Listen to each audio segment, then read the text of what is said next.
राजा Midas और golden touch की कहानी। कई वर्ष पुरानी बात है। एक खूबसूरत से शहर में मिडास नाम का राजा अपनी पत्नी और बेटी के साथ रहा करता था। राजा मिडास बहुत लालची था और उसके पास बहुत सारा सोना था। उसे अपने सोने से बहुत प्रेम था। उसे सोना इतना पसंद था कि अपनी बेटी का नाम भी उसने सोनपरी रख दिया था। अपने जीवन में राजा को सिर्फ दो ही चीजें सबसे प्रिय थी, एक सोना और दूसरी सोनपरी।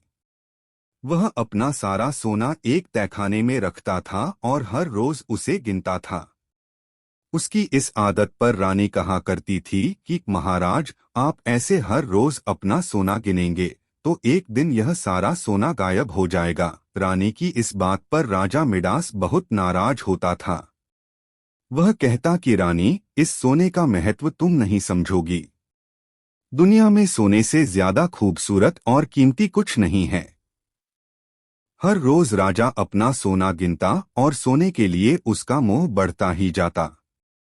साथ ही दिन ब दिन राजा और लालची होता जा रहा था। जहां एक तरफ राजा को सोने से इतना मोह था, वहीं राजकुमारी सोनपरी को सोने में कोई दिलचस्पी नहीं थी। दिन भर वह महल के बगीचों में खेला करती थी। उसे प्रकृति से बहुत प्रेम था। सोनपरी राजा से कहा करती थी, पिताजी देखिए इस फूल को, यह कितना सुंदर है। इस पर राजा मिडास जवाब देता कि हाँ, सुंदर तो है, लेकिन अगर यह सोने का होता तो और ज्यादा सुंदर होता। सोने के लिए राजा मिडास की लालच इतनी बढ़ती जा रही थी कि वह दुनिया का सबसे अमीर व्यक्ति बनना चाहता था। धीरे धीरे उसकी यह चाहत कब पागलपन में बदल गई, किसी को पता ही नहीं चला। एक दिन राजा ने सबसे अमीर आदमी बनने के लिए भगवान से प्रार्थना करने के बारे में सोचा। उसने खाना पीना छोड़कर भगवान का ध्यान करना शुरू कर दिया। कई दिन बीत गए, लेकिन राजा मिडास ने अपना ध्यान भंग नहीं होने दिया। उसकी इस प्रार्थना से भगवान प्रसन्न हुए और उसे दर्शन देने पहुंचे। भगवान ने कहा कि बताओ, तुम्हें क्या वरदान चाहिए। राजा ने कहा, भगवान, मुझे ऐसी शक्ति दो कि जिस भी चीज को मैं स्पर्श करूं वह सोने की बन जाए। भगवान ने उसे वरदान दे दिया और कहा कि एक बात हमेशा याद रखना कि सोने से तुम हर खुशी नहीं खरीद सकते। ऐसा कहकर भगवान गायब हो गए और राजा खुशी के मारे झूम उठा। वह महल की हर छोटी बड़ी चीज को छूने लगा। कुर्सी, मेज, गमले, पलंग, हर वस्तु सोने में बदलती जा रही थी। राजा बागीचे में पहुंचा और पेड़ पौधे व फूल को छूकर सोने का बना दिया। इतनी भागदौड़ करने की वजह से राजा मिडास थक गया था और उसे भूख लगने लगी। वह खाना खाने के लिए महल में गया और अपने सोने की कुर्सी व मेज पर बैठ गया। मेज पर कई प्रकार के पकवान, मिठाइयाँ और फल रखे हुए थे, जिन्हें देखकर राजा के मुंह में पानी आ रहा था। जैसे ही राजा ने पकवान खाया तो उसका सामने का एक दांत टूटकर गिर गया और यह देखकर वह चौंक गया। उसने देखा कि उसके स्पर्श से पकवान सोने के बन गए हैं।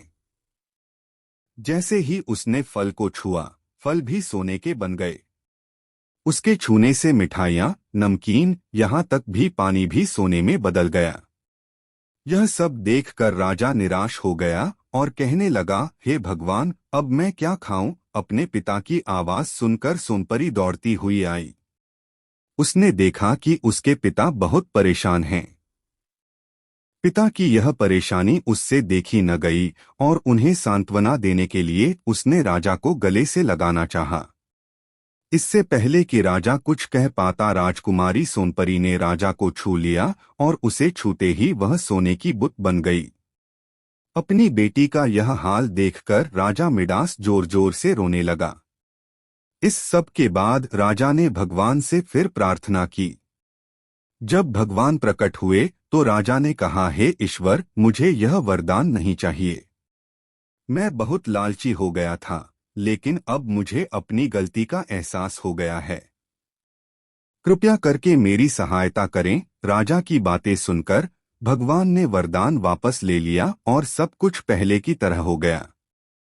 राजकुमारी सोनपरी फिर से बगीचे में खेलने लगी और उसके साथ राजा मिडास भी प्रकृति का आनंद उठाने लगे। इसके बाद राजा ने अपने तहखाने पर ताला लगा दिया और हर रोज सोना गिनना भी बंद कर दिया। कहानी से सीख। इस कहानी से यह सीख मिलती है कि कभी लालच नहीं करना चाहिए, क्योंकि लालच बुरी बला है और उसका फल हमेशा बुरा ही होता है। आपसे मेरी प्रार्थना है कि मुझे मोटिवेट करने के लिए वीडियो को लाइक करें, शेयर करें, सब्सक्राइब जरूर करें दोस्तों, और कमेंट में जय श्री राम जरूर लिखें।